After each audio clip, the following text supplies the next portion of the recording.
গোঘাট বিধানসভার অন্তর্গত শাওড়া পঞ্চায়েতের বলরামপুরের সঞ্চিতা মণ্ডল রাজ্যে দুবার যোগাসনে দ্বিতীয় স্থান অর্জন করেছিল। আগামীকাল শনিবার জাতীয় স্তরে যোগাসন প্রতিযোগিতায় অংশগ্রহণ করতে মহারাষ্ট্র যাচ্ছে সে। প্রতিশ্রুতি মতো শুক্রবার তার বাড়িতে গিয়ে তাকে শুভেচ্ছা ও আর্থিক সহযোগিতা করলেন বিজেপির আরামবাগ সাংগঠনিক জেলার সভাপতি তথা পরশুরা বিধায়ক বিমান ঘোষ।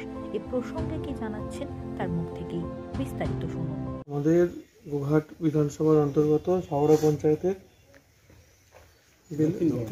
দক্ষিণ বলরামপুরে এর আগেও আমি এখানে দুবার এসেছি। বোন সঞ্চিতা মণ্ডল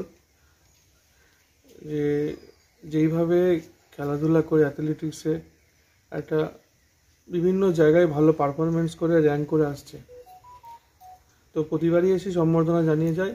কথা দিয়েছিলাম যে পরের বার যখন ন্যাশনাল খেলতে যাবে তার আগে আমি একবার আসবো, এসে আমি আমার সাধ্যমতো পাশে দাঁড়ানোর চেষ্টা করব, সেটাই কথা রাখার চেষ্টা করেছি মাত্র।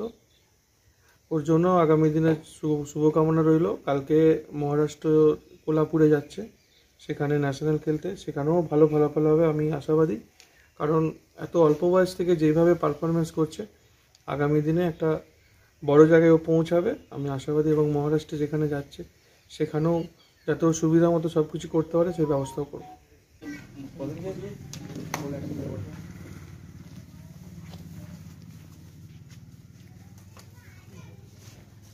ভালোভাবে ওখানে আরো পারফরমেন্স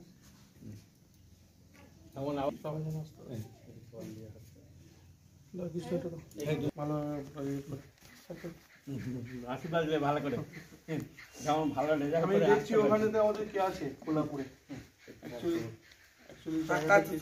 ভিডিও নিয়েছো? অ্যাকচুয়ালি ওখানে কোলাপুরে আমাদের সাংসদ বা বিধায়ক কেউ না কেউ থাকবে, থাকলে বলে দেবো আমাদের এখান থেকে যাচ্ছেন, ওদের সুবিধা হবে। হ্যাঁ, অনেকটা আসে না কেন